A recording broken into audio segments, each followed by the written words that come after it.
नमस्ते, आप सभी का स्वागत है आज की इस फ़िल्मी परिचर्चा में हमारे साथ हैं प्रतीक बोराडे जी। आपका स्वागत है प्रतीक जी। अ, धन्यवाद सर। आज धन्यवाद सर बुलाने के लिए। नारायण, नारायण। नारायण, नारायण, नारायण, नारायण। आपने सलमान खान की अभी ये जो नई फ़िल्म आई है, किसी का भाई किसी की जान, जी। इसको आपने देखा? तो इसको देखने के बाद आपकी क्या प्रतिक्रिया है? देखिए म मैंने कई सारी बॉलीवुड की फ़िल्में जब भी उसका कभी किसी फ़िल्म का अनाउंसमेंट होता है, कभी पोस्टर भी रिलीज़ होता है तो बहुत कई बार टेंशन हो जाती है कि यार पता नहीं अब इस फ़िल्म को कैसे प्रेज़ेंट करेंगे, कुछ प्रोपेगेंडा तो नहीं होगा। कई बार ऐसी मन में चिंता होती है, पर किसी का भाई किसी की जान ऐसी फ़िल्म थी जिसको पहले से ही कुछ ऐसा सीरियसली लेने का मन ही नहीं कर रहा था। इसलिए मैंने फ़िल्म के रिलीज़ होने से पहले भी कभी उसके बारे में चर्चा नहीं की थी। 1-2 बार केवल 1-2 वीडियोज़ में थोड़ा-सा मैंने 1-2 लाइन बोल दी थी और वो भी मैंने यही बोला था कि भाई एक फैमिली एंटरटेनर टाइप फ़िल्म है, कोई प्रोपेगेंडा इसमें नहीं दिख रहा है जैसे कि पठान आदि और बॉलीवुड की दूसरी फ़िल्मों में हमें दिखता है। चाहे वो पाकिस्तान प्रेम का हो या आईएसआई को पॉज़िटिव वे में दिखाने का हो, ज़बरदस्ती का सेक्युलरिज़्म वगैरह। तो ये कम से कम यहाँ नहीं दिखा, इस कारण से उसको मैंने इग्नोर ही किया था और फ़िल्म देखने के बाद भी मैं यही कहूँगा कि एक बस टाइम पास जैसी फ़िल्म है, उसको कोई ऐसा सीरियसली लेकर देखना ही चाहिए। ऐसा फ़िल्म में कुछ भी नहीं था। पर हाँ, फ़िल्म काफ़ी कलरफुल है, अच्छे खासे प्रोडक्शन वैल्यू के साथ में बनी हुई है। रोहित शेट्टी की फ़िल्मों में जैसे काफ़ी जैसे वाइब्रेंट कलर्स दिखते हैं, सॉन्ग्स में बहुत सारे लोग बैकग्राउंड में डांसर्स वगैरह, एक भरी हुई स्क्रीन जिसे हम कहते हैं ना, तो उस प्रकार से फ़िल्म के सॉन्ग्स वगैरह थे और 7-8 सॉन्ग्स है, बहुत ज़्यादा सॉन्ग्स है। और एक और बात, इस फ़िल्म में जो हमारे कल्चर से जुड़े हुए जितने त्योहार हैं, परंपराएँ हैं या फ़िल्म के जो कैरेक्टर्स हैं उनको मंदिर में पूजा आदि करते हुए दिखाना, इसको उन्होंने काफ़ी ऐड किया है, इतना मैं कहूँगा। और मुझे लगता है कि पिछले 2-3 वर्षों से जो बॉलीवुड की लगातार आलोचना हो रही है, उसका ये परिणाम है कि बॉलीवुड के फ़िल्म मेकर्स भी अपने आप को थोड़ा धार्मिक या अपने कल्चर से जुड़ा हुआ दिखाने का प्रयास कर रहे हैं। और इस फ़िल्म का जो नाम है, किसी का भाई किसी की जान के बारे में पिछले 2-3 वर्षों के रिपोर्ट्स अगर आप देखेंगे, तो बहुत सारे इसमें अलग-अलग न्यूज़ समय-समय पर सामने आती गई। सबसे पहले तो इसका नाम कभी ईद कभी दिवाली था, उसको उन्होंने बदलकर भाईजान कर दिया था। फिर भाईजान को भी बदलकर उन्होंने किसी का भाई किसी की जान कर दिया। 3-4 बार इसका नाम बदला है। इसके अलावा साजिद नडियादवाला इससे पहले प्रोड्यूस करने वाले थे, उन्होंने फ़िल्म को छोड़ दिया था। फिर सलमान खान ने पूरा का पूरा कंट्रोल अपने हाथ में लिया। फरहाद सामजी का भी बहुत विरोध हुआ था क्योंकि फरहाद सामजी के पिछले जितने भी उन्होंने जो कहानियां लिखी है, जिन फिल्मों के डायलॉग्स वगैरह लिखे हैं, बहुत बहुत घटिया वो सारी फिल्में रही है और इस कारण से काफी विरोध भी हुआ था कि भाई फरहाद सामजी को नहीं देनी चाहिए ये फिल्म, कैसे मिल रही है फरहाद सामजी को फिल्में, इतनी फ्लॉप फिल्में देने के बाद भी। पर फिर भी सलमान खान ने पूरा कंट्रोल अपने हाथ में लिया था, उनके ही प्रोडक्शन हाउस की ये फिल्म है। तो ऐसे कई सारे अपडेट्स पिछले पिछले 3-4 वर्षों में आए हैं। अब ये जो नाम है कभी ईद कभी दिवाली, इसी से हमें पता चलता है कि जो रिलीजियस सिंबोलिज्म है या सेक्युलरिज्म है, इस पर उनका काफी फोकस होने वाला था फिल्म में पहले, जो अभी उन्होंने काफी टोन डाउन कर दिया है, कम कर दिया है या काफी सटल वे में दिखाया है। अगर कोई व्यक्ति बिल्कुल ध्यान से देखेगा तभी उसे वो बातें दिखाई देंगी और मेरे अनुसार पहले उनका फोकस इस पर ही ज्यादा होने वाला था, रिलीजियस सिंबोलिज्म पर और सेक्युलरिज्म पर, जो उन्होंने अभी कम कर दिया है। हालांकि 2014 की तमिल फिल्म वीरम का, अजित कुमार की फिल्म है, उसका ये ऑफिशियल हिंदी रीमेक है और वीरम को अगर आप देखेंगे, उसमें कहीं पर भी ये रिलीजन पर, सेक्युलरिज्म पर, रिलीजियस सिंबोलिज्म पर कुछ भी ऐसा कुछ एंगल ही नहीं है उस फिल्म में अगर आप देखेंगे।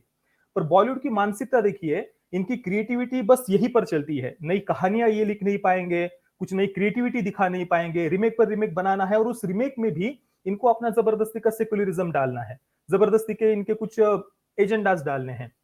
अब जैसा कि मैंने कहा, वीरम में कोई ऐसा रिलीजियस सिंबोलिज्म या सेक्युलरिज्म ऐसा कुछ भी नहीं था जबरदस्ती का। पर अभी जब मैंने किसी का भाई किसी की जान को देखा, तो यहाँ पर देखिए जो सलमान खान का कैरेक्टर है उसका भाईजान नाम है, अनाथ है वो बचपन से ही। उसे बस लोग किसी भी नाम से ऐसे ही पुकार देते थे, तो बाद में उसको भाईजान कहा कहा जाने लगा क्योंकि उसके 3 भाई है, वो तीनों भाई भी अनाथ है। भाईजान ने उसे उन्हें अडॉप्ट किया हुआ है और वो जो तीनों भाई है, अभी फिल्म में डायरेक्टली उनके रिलीजन पर ऐसा कुछ भी कहीं पर कमेंट नहीं किया है, सेक्युलरिज्म से जुड़ा हुआ कोई भी डायलॉग नहीं है। पर अगर आप ध्यान से देखेंगे ना, तो उसमें से एक भाई को चर्च में प्रेयर करते हुए दिखाया है, एक दूसरा भाई है, उसके हाथ में सलमान खान फिल्म के एंडिंग में एक उसके माता-पिता की याद के रूप में एक तावीज़ उसके हाथ में दे देता है। और भाईजान तो ऑलरेडी वो ऑब्वियसली उसको मतलब ये दिखाने का उनका शायद पहले प्रयास होगा कि वो कितना सेक्युलर है, सेक्युलर वातावरण में उसने अपने तीनों भाइयों को बड़ा किया है, सब अलग-अलग रिलीजन से है। ये इस पर उनका पहले फोकस होने वाला होगा ऐसा मुझे लगता है, जो अभी भी थोड़ा सटल वे में वो बातें दिखती है। हालाँकि अभी डायरेक्टली ऐसा कोई डायलॉग नहीं है, कहीं पर बोला नहीं गया कुछ, जो पहले होगा शायद, कभी ईद कभी दिवाली जब उनकी पूरी प्लानिंग होगी। और जो फीमेल कैरेक्टर है पूजा हेगड़े का, वो एक बहुत ही धार्मिक हिंदू परिवार से उसे दिखाया है। उसके परिवार को बहुत धार्मिक दिखाया है, तेलुगु परिवार है, अपने रिलीजन अपने त्योहारों को, हिंदू त्योहारों को बहुत भव्यता से मनाने वाला परिवार है, फैमिली वैल्यूज में बहुत वो विश्वास रखता है। इस प्रकार का ये परिवार दिखाया है। तो मतलब आप बॉलीवुड की मानसिकता देखिए, इनकी क्रिएटिविटी कहाँ पर चलती है। जिस वीरम फिल्म में रिलीजन या अलग-अलग रिलीजियस सिंबल्स या जबरदस्ती का सेक्युलरिज्म ये कुछ भी नहीं है उस फिल्म में अजित कुमार की, पर इनका दिमाग कहाँ पर चला ये करने में, कि भाई हम इसका नाम कभी ईद कभी दिवाली कर देंगे और ये इसमें हम ऐसा कुछ सेक्युलरिज्म वगैरह ऐसा कुछ अलग से एंगल डाल देंगे। कोई आवश्यकता ही नहीं थी ना इसकी डालने की। हालांकि ये अच्छी बात हुई कि पिछले 2-3 वर्षों से लोग जो बोल रहे हैं सोशल मीडिया पर, बॉलीवुड की आलोचना कर रहे हैं, इस कारण से मेरे अनुसार उन्हें इन बातों को टोन डाउन करना पड़ा है, कम करना पड़ा है, या बहुत ही सटल वे में वो बातें दिखाई है। एक सामान्य दर्शक देखेगा तो उसे शायद पता भी नहीं चलेगा कि हाँ यार, कोई भी एक कैरेक्टर को थोड़ा सा कहीं पर प्रेयर करते हुए दिखा दिया, या एंडिंग में जो बहुत ही ऐसा एक कुछ सेकंड के लिए एक तावीज देते हुए दिखाया है सलमान खान को, वो बातें एक नॉर्मल व्यूअर अभी देखेगा तो उसको उतना वो बातें ध्यान में नहीं आएंगी। पर ये बॉलीवुड की विचित्र मानसिकता ही हम कह सकते हैं कि क्रिएटिविटी तो है नहीं, पर इस प्रकार की बातों में उनकी बहुत दिमाग दौड़ता है।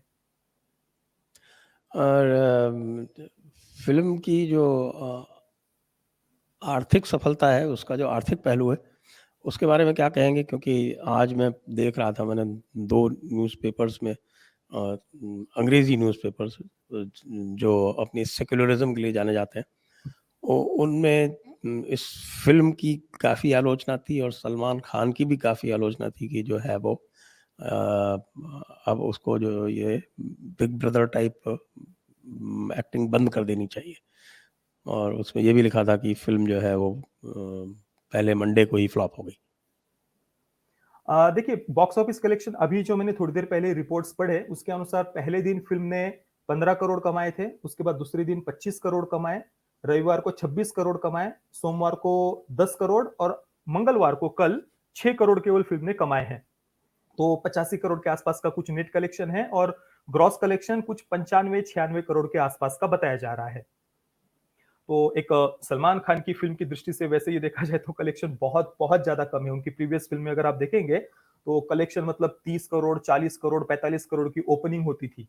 उस दृष्टि से हम देखें तो ऑब्वियसली ये कलेक्शन बहुत कम है। और दूसरा, अगर आप देखेंगे बॉलीवुड का ये इकोसिस्टम है, वो पता नहीं किस कारण से, पर इस फिल्म को शुरुआत से ही वो इग्नोर कर रहे हैं या फिर उसका वो मजाक ही उड़ा रहे हैं। शायद किसी बड़े प्रोडक्शन हाउस से जुड़ी हुई नहीं है, सलमान खान ने खुद प्रोड्यूस किया है, या अपने जो पसंदीदा लोग हैं उनको सलमान खान ने इसमें काम दे दिया है। पर पता नहीं किस कारण से, पर मैंने ये देखा है कि बॉलीवुड का इकोसिस्टम भी इस फिल्म को बिल्कुल भी सपोर्ट नहीं कर रहा है, और इसी कारण से ऐसे आर्टिकल्स वगैरह भी आप देखेंगे कि फिल्म कैसे अनसक्सेसफुल है। हालांकि है ही वो, उसमें कोई संदेह नहीं है, पर दूसरी तरफ जब इनके एजेंडा की ऐसी कुछ फिल्म आती है ना, तो भले ही वो फिल्म कितनी फ्लॉप क्यों ना हो, पर उसके लिए पॉजिटिविटी बनाने वाले आर्टिकल्स लिखे जाते हैं जो इस फिल्म के लिए नहीं लिखे जा रहे, पॉजिटिविटी बनाने के लिए। लेकिन मुझे ना ही इस फिल्म से कोई मतलब है, और जैसे कि मैंने कहा, ऑब्वियसली वो कुछ अलग दिखाने वाले थे, बाद में उन बातों को उन्होंने टोन डाउन कर दिया, और अभी काफी हमारे कल्चरल सिंबल्स को, या इवन सलमान खान को श्रीमद् भगवत गीता पढ़ने वाला उन्होंने दिखाया है, पूजा हेगड़े के हाथ में श्रीमद् भगवत गीता दिखाई है, श्लोक पढ़ते हुए दिखाया है, त्योहारों को उन्होंने दिखाया है। इन बातों को काफी उन्होंने कई कई जगहों पर ऐड किया है। इवन पूजा हेगड़े की जो माँ है, उसको 2 जगहों पर मंदिर में प्रार्थना करते हुए दिखाया है, उस प्रार्थना को सफल होते हुए दिखाया है। तो ये बहुत उन्होंने बातें ऐड की है इस फिल्म में। तो एक ये बात तो थोड़ा इसका जो है आपकी और हम लोगों की सबकी जो ये बॉलीवुड के विरुद्ध जो कैंपेन रही, उसका अब कुछ परिणाम आने आरंभ हो गए हैं। लगता है कि बॉलीवुड को जब चांदी का जूता पड़ा कस के, तब उसकी समझ में आया कि ये जो इनका एजेंडा है वो ज़्यादा चल नहीं सकता। तो इस पर ये सुधार इन्होंने ये किया है। बिल्कुल, तो बिल्कुल अच्छी होता बात है। है। तो इसका मतलब ये जो फ़िल्म है, ये एक साधारण सी फ़िल्म है। साधारण से और इग्नोर करने जैसी, कुछ सीरियसली लेने की इसमें मुझे तो कोई हाँ, ऐसी और आवश्यकता नहीं ये लगती। कोई ऐसी विरोध करने वाली भी फ़िल्म नहीं है कि इसका नहीं, कोई बिल्कुल विरोध भी ऐसा किया तो जाए। हाँ, ऐसा नहीं है कुछ। जी, तो आपका बहुत-बहुत धन्यवाद प्रतीक जी। अ, धन्यवाद सर। और दर्शकों को बहुत-बहुत धन्यवाद। जय हिंद, वंदे मातरम। वंदे मातरम।